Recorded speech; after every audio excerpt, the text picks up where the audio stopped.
Welcome back in, peeps. How are you doing? Okay, so today I decided to do a episode on my original book, UnMothered. I have not talked about this. It's been 4 years now, almost 5 years since I've put this book out, and I just finished the last chapter of my next book, which is going to be UnMothered No More. I don't have the subtitle nailed down yet, but basically it's going to be a companion book to UnMothered. This is a memoir about the story of the relationship between my mom and I, how I maneuvered that and raised two girls to end up in a different kind of environment than the one I grew up in. And so the second book is actually a companion book that is going to, it's pretty much the thing that I walk through my clients in the coaching realm of the 6 life lessons of what we need to do to clear the path to start doing things differently than the way we've grown up. And I wanted to read this little section and kind of talk about this book and the next book coming up. And so we'll dig into that in a minute, but let me just read a little excerpt. This is towards the end, a lot towards the end of the book, and I'll just read this part. Once she could walk again, Mom had returned to her old ways. She currently lived above a bar. She could walk downstairs any time of the week and have a few drinks. I tried to keep her healthy by bringing good food to her. I introduced her to do new activities that didn't include alcohol, but she never connected with other people unless they were partiers. At one point, I convinced her to try an alcohol rehab facility. She lasted 1 week and left. I am not like those people. I'm not an alcoholic. I can stop at any time I want. I don't even drink that much. Remember, I don't even keep alcohol in the house. How can I have a problem? Her excuses poured out one after another. Over the years, it had been a battle to love her as the person she was. My girls, now teens, had long asked not to visit her. They'd seen right through her. They weren't used to cruel words, and they didn't want me to hear them either. I assured them that I didn't take them to heart, but I wanted to respect their grandmother even when it was difficult. I explained that she was, deep down, lonely. Mom got drunk again one night and broke her other hip when she slipped in the lobby of her apartment. The apartment manager, who I'd become friends with, kept an eye on Mom and told me she'd been rushed to the hospital. This time, the hip did not heal as well. Mom was older and even more stubborn. She refused to do her workouts. Scared of falling again, she wouldn't leave the house or her favorite chair. Mom, let's take a walk, just around the apartment. We don't even have to go downstairs. We can walk around up here.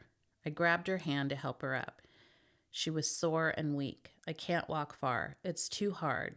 She hesitantly took hold of me.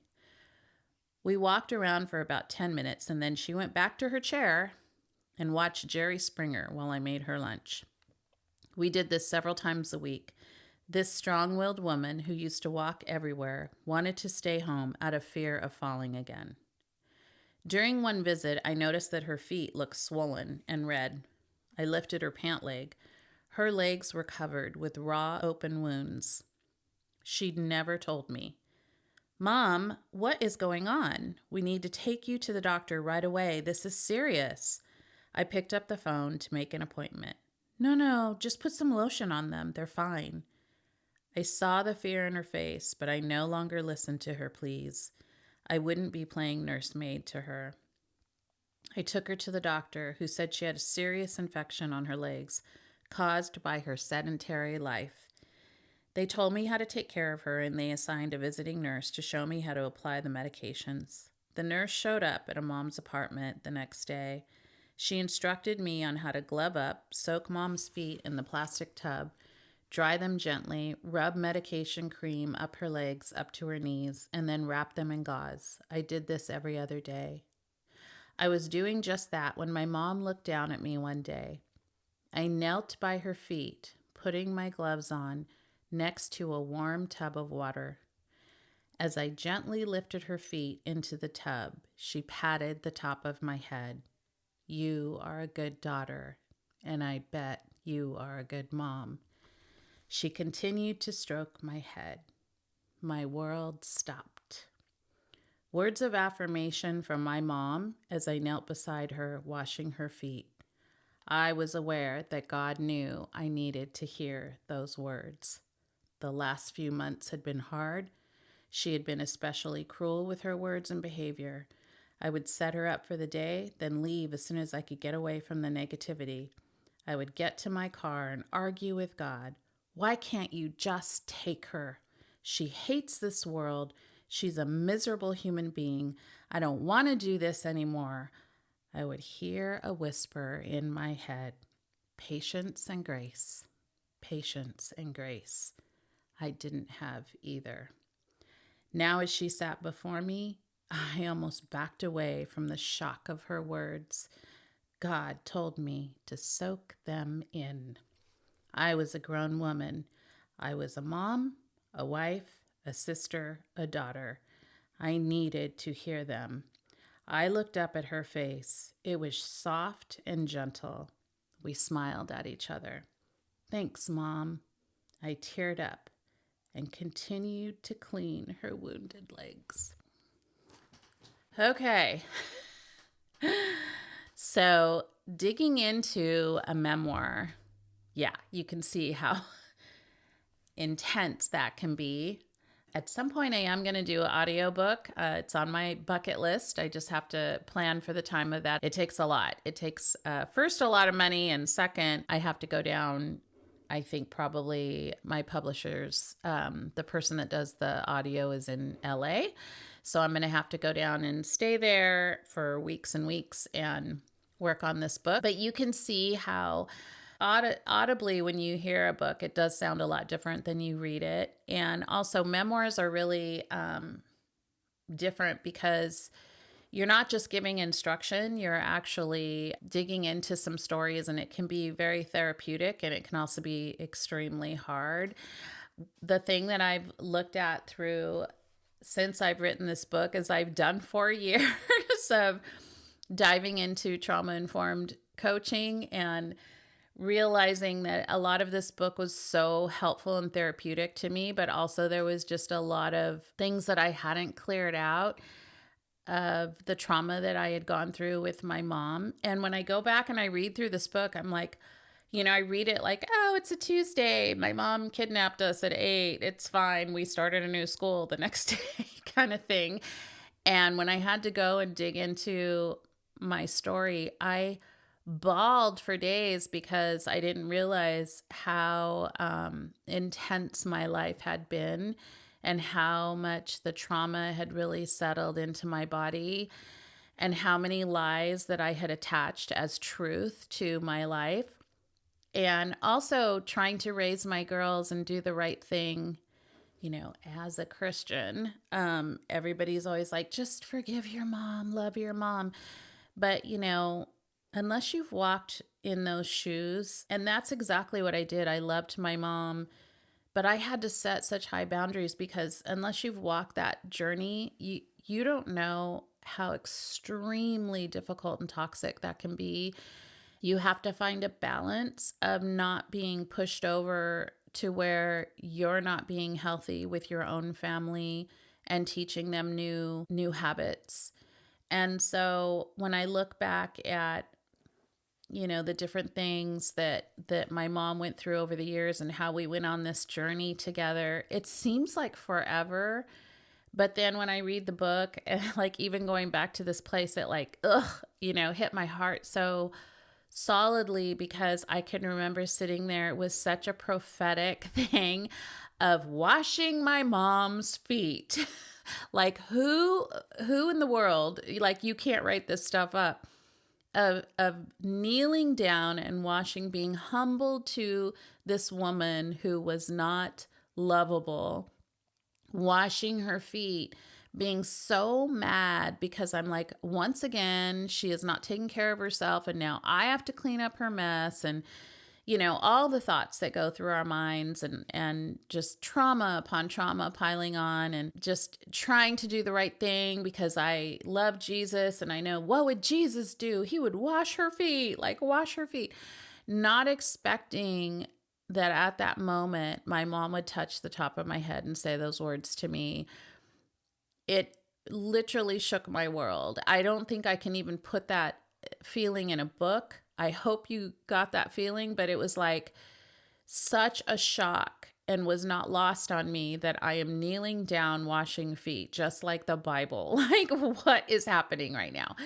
And it was kind of like, God putting me in that position to say, you won't hear these words if you're sitting next to her having a conversation. Those words will not fall on you the same way. Because if we were sitting in a chair and we were just talking and she's like, you're a really good daughter, and I bet you're a really good mom, I'd be like, yeah, whatever. I don't believe what's coming out of her mouth because I don't trust my mom. My mom has disappointed me so many times.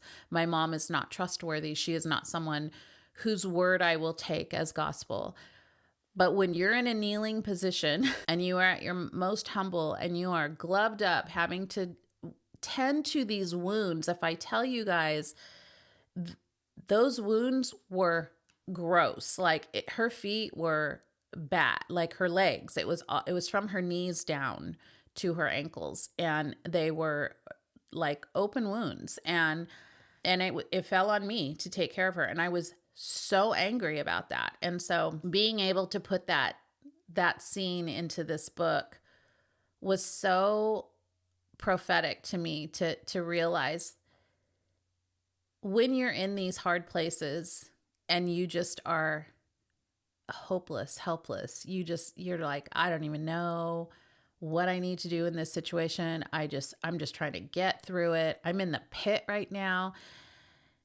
If you take a step back, you can see how God is working behind the scenes. You can see that he's in that pit with you. He was there with me. So writing this book was like such an eye-opener to me of just looking back at the history. I think that's the other thing is like, look back at your history to see where God has actually taken care of you. He's brought you out of stuff because you're still here breathing. So you may have gone through some heavy stuff, but you're here and you made it. And so let's dig through that and figure it out. Get some help for the things that you're still feeling stuck in. So this book was such a help for me in the beginning of a journey that I had no idea I was going to go on in the coaching arena. Went on to get a couple of certifications before I met Carrie Scott Garcia and went on my journey with Freedom Academy and then becoming a trauma-informed coach to be able to sit with other people's hard stories because I know hard stories and I had to clean out my own hard story before I could sit with others and help them.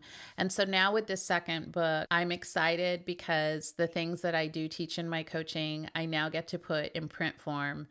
And I want it to be something that people can go back to. So like maybe you come and you take my 6-week course with me and then you go, gosh, I just wish I could do some more, but the course is over at 6 weeks and I usually give a bonus so we can just do a recap, and everybody always gets really excited about the bonus week. They're like, we want the 7th week. And so that's really cool to be able to kind of recap where they started. I love watching women at the beginning of this journey just feeling like so broken, and like that part I don't love, but it's like what I love is watching how even from the first time to maybe the 4th lesson where they're starting to be able to breathe through things a little bit better. I always talk about the pause. Take a pause. You don't need to react to every single thing that happens to you. You don't have to have an answer to every single thing that is thrown at you. Sometimes you can sit quietly and just not have any rebuttal for it. You don't have to defend it. You don't have to have a perfect answer for it. Sometimes you just need to pause for a minute and think about things, and that's okay. And so watching women go through this course, and then they were like, gosh, I wish I could just like go back and redo some of these things. And now with this next book, they're going to be able to do that. You're going to be able to do that. You're going to be able to pull this book. I hope you read the first one, read the memoir, and then walk through these 6 weeks of the different steps that I talk about, breaking generational dysfunction and finding good mama mentors and setting boundaries and letting God lead the path and leaving a legacy and all the other things that are in here. And I want the book to be pretty. I love pretty and soft because I've had like a lot of hard things happen to me. And so I love surrounding myself with really gentle, soft things because it brings me a lot of peace. And so it's the other thing with you, like if you like things loud, you love bright colors, surround yourself with that. If you are someone who's like, oh, I'm really like introvert, I need soft colors, I need gentle things, surround yourself with that. Get a weighted blanket. Buy fresh flowers. Go pick fresh flowers. All the flowers are blooming right now. Do the things that bring you joy. Those are things that are really going to inspire you and encourage you to keep going. I always tell my clients, fresh air is God. Let me tell you, I've gone through the hardest time probably in my life again this last 4 months. And I will say, getting fresh air and walking has been truly a God saver for me. It re-regulates my body. It helps me breathe deep in some good fresh air and help my nervous system get to a calmer state. And so that has been like really good to be able to do that. And I'm hoping to get on more of an even schedule with that. Every time I start doing that, I get like sick again. It's like, I must have a lot of junk in there that has to get out. I don't know. Or it is flu season too. So that's the other thing. I think the process of writing a book is really hard. So if you have a heart to do that, just know that you are going to have to buckle up and you're going to have start and stops along the way. It's a process. It's going to take time. You're not going to pop out a book in 6 months unless it's like, a 30-page book or something like that. If you want to write a book that is 200 pages or less, I would say it takes a year, maybe a year and a half. Some people, it takes 3 or 4 years. And there's no time limit unless you have a deadline with a publisher. And so, you do have some deadlines as far as they want the book out sooner than later. And so if you're working with an editor, they are going to hold your feet to a fire, which she is. Shout out to Leslie. She's been great to encourage me and gives me little tidbits of where we can tighten things up or maybe explain this little section better. So the next book's going to have little stories in it of how it matches to each segment. So, having like the forgiveness part has a whole story about me spending a week in the Tenderloin in San Francisco, and she loved that story. At the same time, it was like heartbreaking. And so I think that having stories and having a storyteller mind is really cool to explain a lesson. And so I like to have a little bit of a story. It's going to have a little bit of in the beginning, it'll have either a Bible verse or like a quote that I really like from somebody that will set the tone for that chapter. And so, so that is what I have been working on this last year, really since the beginning of last year, just kind of sitting with that and trying to figure out what I wanted this next book to look like. And encourage you guys that if you have a book in your head, just start the process, start writing, start outlining. I would also say, if you have a title in mind, here's just a little tidbit. You always want to do your research because every publishing house will ask you this. How is it alike and how is it different? So you need to Google the title. If you have a title, make sure no one else has that title or it's not exactly. There's some titles that are the same. It's really funny. Somebody wrote, had my title like 2 years after I had written mine. I'm like, well, you probably didn't check your homework out because I already had that title, but that happens, but the subtitle will be different. And so you kind of want to make sure, if you can, don't use the same title that someone else is. Although I do see different title books that are kind of the same, and then the subtitle is a different subject. And So that happens. But if you do your research well, you'll look for a book that doesn't have the title you're using. Make sure it's not tied. I'll tell you a quick little funny story. When I first wanted to write UnMothered, I thought the title was going to be Mama Love. And because I just thought, like, what's a mama's love, right? It's such a good title. And we Googled it, and there was some criminal named Mama Love. And I was like, yeah, I don't think I want that title anymore, because somebody's going to click on the wrong thing and be like, is this an association with this guy? Like, what's happening? So that's what I'm saying, is do your homework. Make sure, like, it's not, this title isn't associated with anything else, and it's kind of unusual or different for you.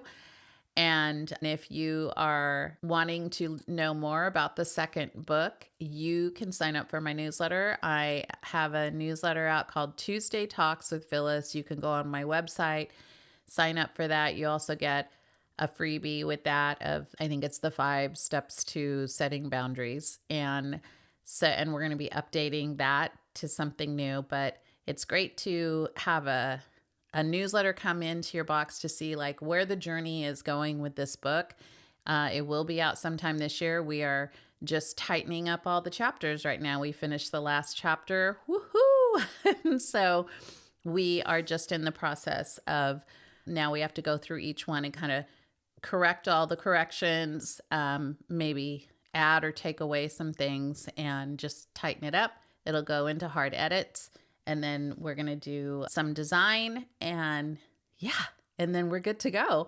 So I hope you guys enjoyed this. I hope you enjoyed me reading a little bit from my story. If you're interested, again, in getting UnMothered, it is available on Amazon. And also, if you want a signed copy, again, you can go to my website and get the book there, and I will sign it for you. So until next time, peeps, I will see you later.